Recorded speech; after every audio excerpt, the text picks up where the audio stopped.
All right. Now, bars! Yeah? What's cooler than being cool? Ice bar! Oh, yeah. Hey there, cool kids. Today we're talking about something I know a lot about, being cool. If you're watching this, you probably already know how to be cool. But what about engines, huh? How can an engine be cool? Please tell me how to be cool. Shut up, nerd engine. You'll never be cool. You wear glasses. Now get out of here. Ugh. I'm sorry you had to see that, folks. An internal combustion engine is a lot like my inner thighs. It produces a lot of heat. You gotta keep engines from overheating. Sometimes you gotta keep them from freezing. Some people live in places where it freezes. Weird. In that case, you need something to do the opposite of freeze. Some sort of anti-freeze.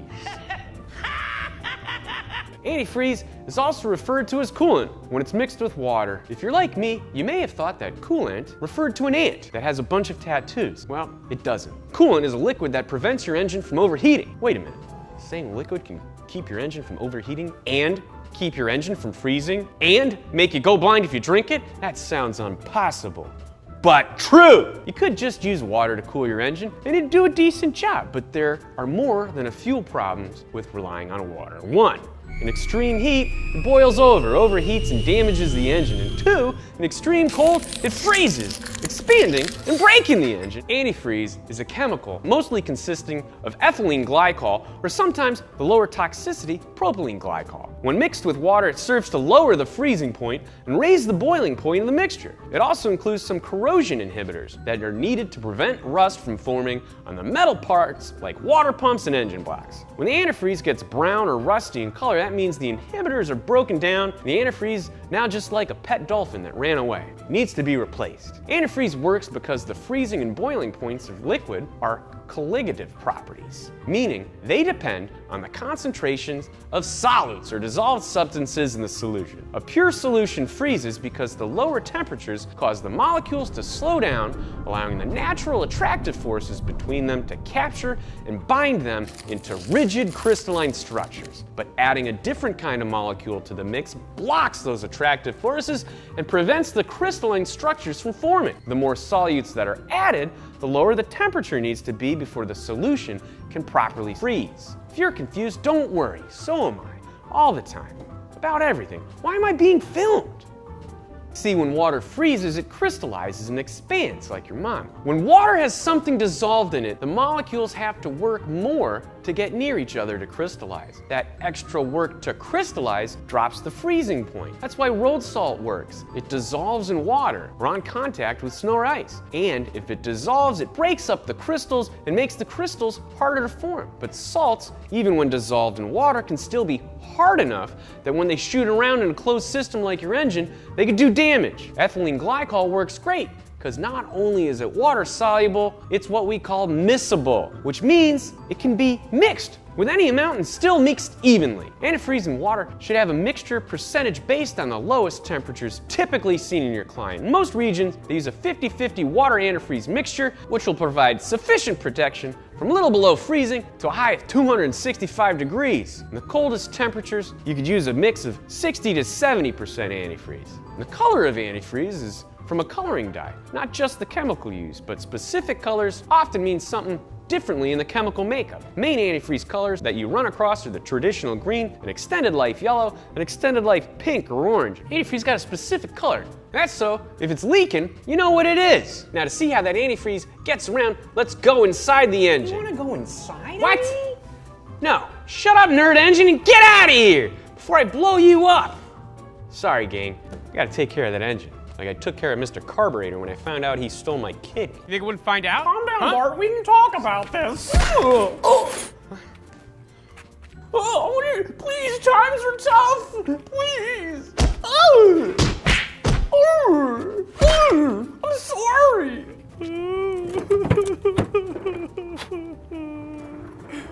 I'm sorry. Coolant flows through a path that takes it from the water pump through the passages inside the engine block, where it collects more heat produced by the cylinders. It then flows up to the cylinder head or heads in a V-type engine, where it collects more heat from the combustion chambers. Then it flows out past the thermostat if the thermostat's opened up to let it pass, through the upper radiator hose and into the radiator. Here the coolant flows through the thin, flattened hoses that make up the core of the radiator, and it's cooled by the airflow across those fins. The coolant flows out of the radiator, through the hose, and back to the water pump, by this time cooled off and ready to go grab more heat from the engine. A car's water pumps used to send fluid to the engine block. It's a simple centrifugal pump driven by a belt connected to the crankshaft of the engine, and that uses centrifugal force to send the fluid outside while it spins, making it drawn in from the center continuously. The inlet of the pump is located near the center, so the fluid returning from the radiator hits these pump vanes. Pump vanes fling the fluid to the outside of the pump where it can enter the engine, and there makes its way through all those passages in the engine and the cylinders where it returns to the cylinder head of the engine. Thermostat's located where the fluid leaves the engine. The plumbing around the thermostat sends the fluid back to the pump directly if the thermostat's closed. If it's open, the fluid goes through the radiator first and then back to the pump. Thermostat's regulating the amount of water that goes through the radiator. Nowadays, a lot of these mechanisms are controlled by computers. The secret to the thermostat used to lie in the small cylinder located in the engine side of the device. The cylinder is filled with a wax that begins to melt at around 180 degrees Fahrenheit. A rod connected to the valve presses into the wax, and when it melts, it expands a bunch, pushing the rod out of the cylinder and opening the valve. That's how turkey thermostats work. Bing! Life hack, if you want to reuse them, put a rubber band around it and let it cool off in your fridge, and then you stick it in whatever turkeys you want. How many turkeys are you cooking? None. One a year. You probably did it wrong. The radiator essentially takes the heat from the coolant and it gives it to the air. Most modern cars use aluminum radiators. They're made by brazing thin aluminum fins to flatten aluminum tubes. Coolant flows from the inlet to the outlet through all these tubes mounted in parallel arrangement. Fins conduct the heat, transfer it to the air flowing through the radiator. Sometimes these tubes got a fin inserted called a turbulator, which is what I'm going to name my first kid. The turbulator increases the turbulence of the fluid flowing through the tubes. If the fluid flowed evenly, only the stuff actually touching the tube would be cooled directly. When you create that turbulence, more fluid is getting cooled. Crazy. You guys are so smart. This means more heat's extracted and all the fluid inside the tube is used effectively. All this talk of fluid in tubes reminds me of the lab where I was conceived. Now, the radiator cap itself actually increases the boiling point of your coolant by about 45 degrees. Works the same way a pressure cooker prevents water from boiling. The cap is actually a pressure release valve, and on cars, it's usually set to about 15 psi. The boiling point of water increases when the water is placed under pressure. It's got nowhere to expand and turn into gas. But water below sea level boils at higher temperature because it's under more pressure from the atmosphere. When the fluid in the cooling system heats up, it expands, so the pressure builds. The cap is the only place where this pressure can escape, so the setting of the spring on the cap determines the maximum pressure in the cooling system. When the pressure reaches that point, it pushes the valve open, allowing coolant to escape from the cooling system and keeping the pressure where it should be. The coolant flows through the overflow tube into the bottom of the overflow tank. This arrangement keeps air out of the system. When the radiator cools back down, it creates a vacuum in the cooling system, pulls open another spring in the loaded valve, and that sucks water back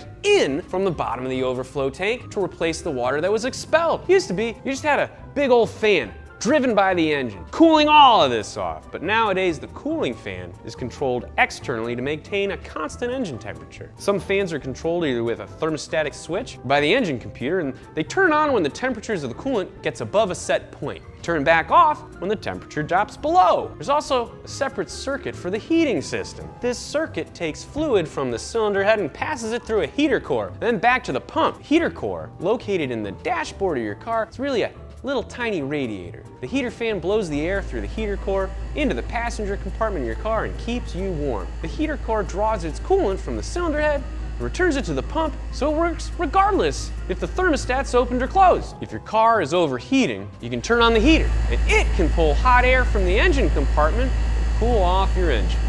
I'm sorry, everybody, I can't do this anymore. I got a confession to make, something I've been hiding for at least several minutes. Well, here it goes.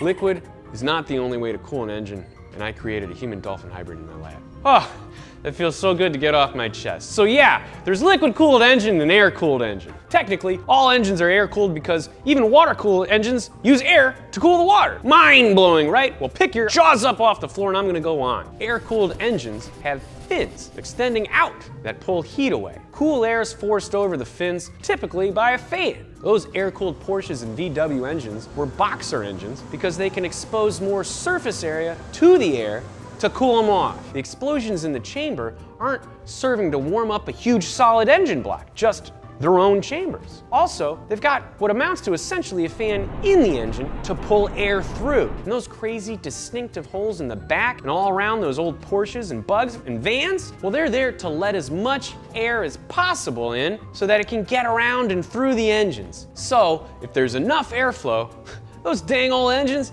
they can last just about forever. These days, air-cooled engines mostly show up in motorcycles, all-terrain vehicles, riding lawnmowers, and aircrafts. Personally, I got an air-cooled engine in my all-terrain riding lawnmower helicopter cycle. Join us.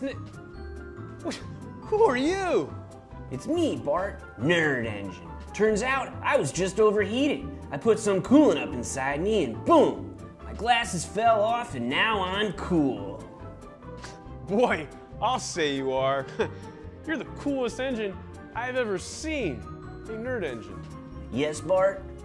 Do you maybe want to go to prom with me? I thought you'd never ask. Woohoo! Pulling an engine! Click this yellow button to subscribe to Donut. We got new shows coming out every day. You don't want to miss a thing. Check out Nolan's Wheelhouse and air-cooled Porsches. Check out this episode of Hot Lap. Follow us on Twitter and Instagram @DonutMedia. Follow me @BidsBardo. Go to shop.donut.media. We come up with a new piece of merchandise every dang week. Don't tell my wife I'm taking Nerd Engine to prom.